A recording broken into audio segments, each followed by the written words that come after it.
আমরা চাচ্ছি যে আমাদের যে মনের একটা আর্তনাদ, আমাদের যে মানে কষ্ট চেষ্টা, আমরা আমাদের হাসি মুখে এইখান থেকে আমাদের দাবি বাস্তবায়ন করে আমরা বাড়িতে যাব। আমি মোহাম্মদ হেলাল উদ্দিন মুন্সি, আমি 18তম নিবন্ধনে ভাইবা দিয়ে চূড়ান্ত ফলাফলে বঞ্চিত।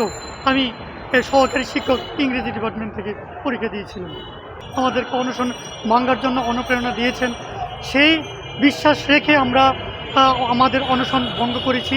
কিন্তু আমরা চাচ্ছি যে আমাদের যে মনের একটা আর্তনাদ, আমাদের যে মানে কষ্ট চেষ্টা, আমরা আমাদের হাসি মুখে এইখান থেকে আমাদের দাবি বাস্তবায়ন করে আমরা বাড়িতে যাব। সেজন্য আমরা অবস্থান কর্মসূচিটা চালিয়ে যাচ্ছি শান্তিপূর্ণভাবে। আমরা চাই যে আমাদেরকে যে আশ্বস্ত করেছেন মাননীয় এই শিক্ষা মন্ত্রণালয়ের যে সচিব রেহানা পারভিন ম্যাম, আমরা ওনার প্রতি বিশ্বাস রেখে আমরা আশা করি উনি যেই কথা বলেছেন, যে সময় দিয়েছেন, এর মধ্যেই আমাদের জন্য আমাদের চোখের জল, আমাদের এই কষ্ট উনি মেনে নেবেন, সেই আশাবাদ ব্যক্ত করেই আমরা এখানে অবস্থান কর্মসূচিতে আছি। গতকাল সচিবালয়ে আমাদের প্রতিনিধি দল তাদের রিপোর্ট দেখিয়েছে, তারা আছে, আর মন্ত্রণালয়ের রিপোর্টও দিয়ে আসছে। তো আমরা এখানে আছি, আমাদের যে ভাই বোনগুলো হসপিটাল আছে তাদের চিকিৎসা চলমান আছে। আমরা হাসি মুখে যেতে চাই, ওনারা আমাদের বাবার মতো, আমরা ওনাদের সন্তানের মতো। আমরা আশা করি যে আমাদের এই সন্তানদেরকে ওনারা নিরাশা করবে না। আমরা আর কোনো কিছু করতে চাই না, আমরা আর এই দুঃখে মরতে চাই না।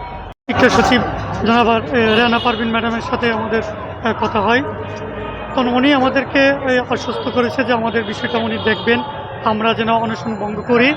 তো ওনার প্রতি আমরা পূর্ণ সম্মান শ্রদ্ধা রেখে আমরা এই সচিবালয় থেকে বের হয়ে এসে আমরা বিভিন্ন মিডিয়ার মাধ্যমে জানিয়ে আমরা আমাদের অনশন ভঙ্গ করি। কিন্তু আমরা ওনার প্রতি পূর্ণ আস্থা বিশ্বাস আমরা জানি যে আসলে উনি আমাদের চোখের জল এবং আমাদের এই রাজপথে এই কুকুর বিড়ালের সাথে থাকার যে প্রেক্ষাপটটা উনি সদয় হয়েছে বলেই উনি আমাদেরকে আশ্বস্ত করেছে। চাচ্ছি যে আমরা বিশ্বাস করি যে যেই সময় ওনারা বেঁধে দিয়েছে বা বলেছে, আমরা আশা করি ওনারা আমাদের বাবার মতো, আমরা ওনাদের সন্তানের মতো।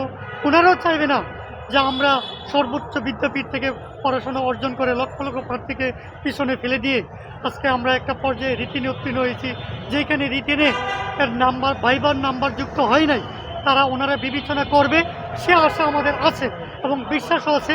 আমরা মনে করি শান্তিপূর্ণ অবস্থান করে আমরা অবস্থান চালিয়ে যাচ্ছি। ওনারা আমাদেরকে যখন একটা আমাদের রেজাল্ট দিবে বা আমাদেরকে একটা আশানুরূপ আমরা এখান থেকে যেতে পারবো এবং একটা পরিবেশ তৈরি হবে, তখন আমরা ইনশাল্লাহ এখান থেকে চলে যাব। সে পর্যন্ত আমরা অবস্থান কর্মসূচি চালিয়ে যাব।